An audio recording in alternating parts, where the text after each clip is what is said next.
Good morning, everybody. My name is Pranav, a legal intern at Lexis and Company for the month of June. And today, I will be discussing the litigation news from the Madras High Court on the topic of child pornography. Child pornography can only be tackled by inculcating right values and public awareness, the Madras High Court had stated.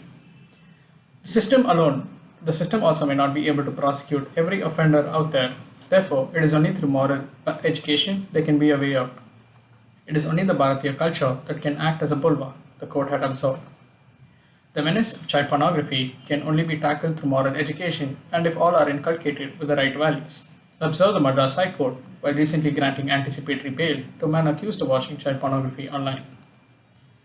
Justice G.R. Swaminathan added that while Section 43 of the Prevention of Protection of Children from Sexual Offences, also known as the POCSO Act of 2012, mandates that the government take adequate measures to spread public awareness. And even if there are online surveillance measures, this may not be enough to deter the potential offenders. The system also may not be able to prosecute every offender. Therefore, it is only through moral education there can be a way out. It is only the Bharatiya culture that can act as a bulwark. The menace of child pornography can be tackled only if all of us inculcate the right values, Justice G.R. Swaminathan had observed. The judge had also pointed out that while watching pornography in private may be viewed as part of one's freedom and as part of one's free expression and privacy, child pornography is a serious offense that is placed outside the circle of freedom. Viewing pornography privately will not constitute an offense.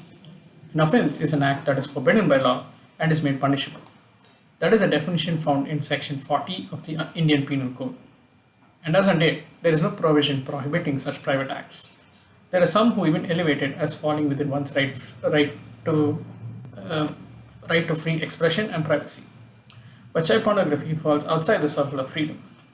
Section 67B of the Information Technology Act 2000 penalizes every kind of act pertaining to child pornography. Therefore, even viewing child pornography is an offense, the order had stated. In course of the order, the court further acknowledged that online surveillance is unavoidable in the digital realm of today's times. Justice Swaminathan had observed, it is obvious that the moment one steps into the digital space, one comes under the surveillance of either the state or of those manning the social networking sites. If one is zealous about privacy, the only other option is to stay out of such networks. Of course, in the current world, it is not a viable option. Before parting with the matter, a judge also referred to the writings of Tamil writer Nanjil Nadan, who has written, "The pipe is sweet, the lute is sweet, say those who are not for the prattle of their own children." According to him, the expression children need not be confined to one's own children. It should encompass all children. He emphatically states that we should be compassionate towards any child. We should ensure that no child is sexually exploited. The writer utters several such noble sentiments. One of such sentiments are those he wishes the petitioner, who ironically has been named as infant, reads the above essay and imbibes the sentiments expressed therein. The case before the court involved allegations that the petitioner had browsed, downloaded, and transmitted child pornographic material through his email and Facebook account on June 27, 2020. The information regarding the same was passed to authorities via a tip line report from the NGO, that is the National Center of Missing and Exploited Children, and NCMEC, USA, as a part of an MOU between the NCMEC and the National Crime Records Bureau, NCRB. The criminal case registered against the petitioner cited Section 15, subsection 1 of the POCSO Act of 2012 and Section 67B of the Information Technology Act of 2000. Advocate Venkateshwaran R. appeared for the petitioner, T. Sendil Kumar appeared for the state. The court granted anticipatory bail considering three grounds. Firstly, even going by the prosecution's case, the alleged occurrence took place almost a year back and appeared to be a one-off act rather than a commercial act.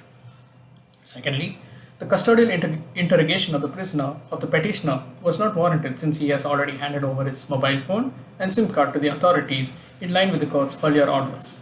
And lastly, arrest should be avoided unless necessary during the prevailing pandemic times. The court further stated, and I quote, "Of course, child pornography is a very serious issue and a firm approach, but I would make a distinction between a one-time consumer and those who transmit or propagate or display or distribute in digital domain.